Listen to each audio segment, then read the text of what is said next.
Star Wars 7 by 7 episode 2468. Well, today the Doctor Aphra script is out in bookstores and on your favorite online portals.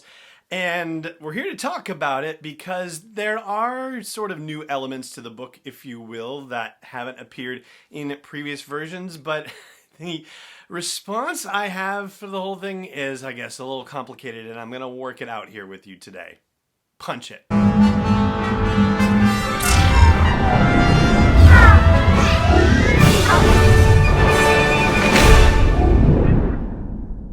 Hey Rebel Rouser, I'm Alan Voivod and this is Star Wars 7 by 7, your daily dose of Star Wars joy, and thank you so much for joining me for it.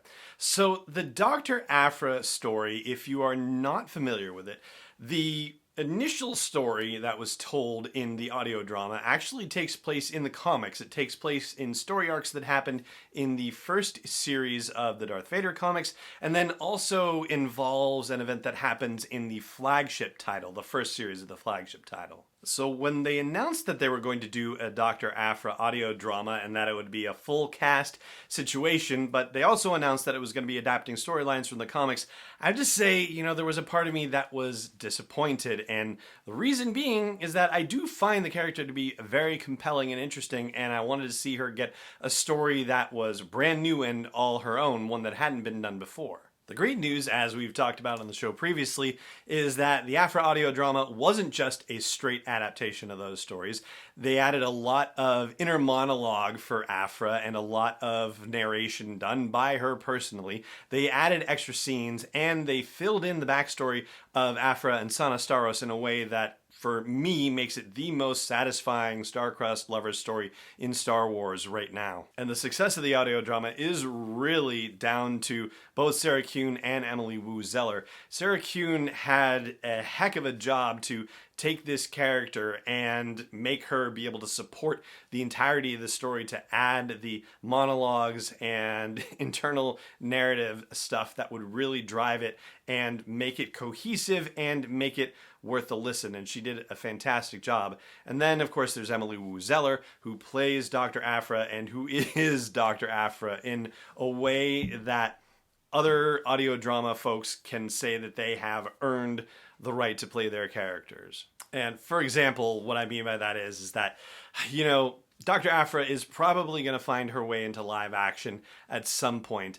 And, it may not be Emily Woo Zeller who plays Aphra in live action. And that's okay, because we have situations like with Matt Lanter, who certainly owns the character of Anakin Skywalker as much as Hayden Christensen does for his performance, Matt Lanter's performance in the Clone Wars. Same thing with Ashley Eckstein and how she owns the character of Ahsoka Tano in a way that is indelibly hers.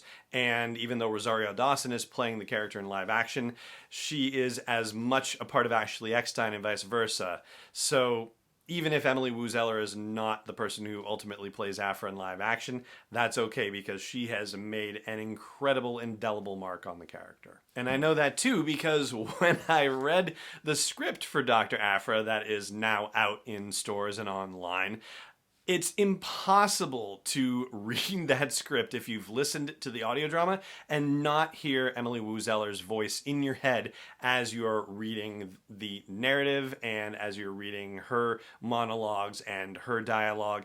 It's just, you can't get it out of your head. It's just so wonderful. And I think that's the strongest suit of the script because, I knew that a script had to be coming at some point because that's what they did with Dooku Jedi Lost, right? They did the audio drama and then eventually they released a book version of the script, and so you kind of knew it was coming.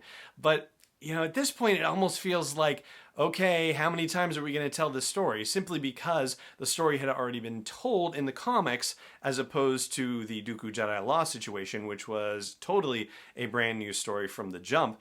But this is like, first we got it in the comics, and then we're getting the audio drama, and now we're getting the script. And so it feels like there needed to be something more from the script for me to feel like, okay, This is worth now this third adaptation situation. And I will say that there are additional narrative directions in the script that are not said out loud in the audio drama, and you hear them in Dr. Aphra's voice and Emily Woo Zeller's voice, and so that adds to the fun, to be sure. Ultimately, though, I feel like it was more produced for the completist rather than being ultimately necessary, I guess.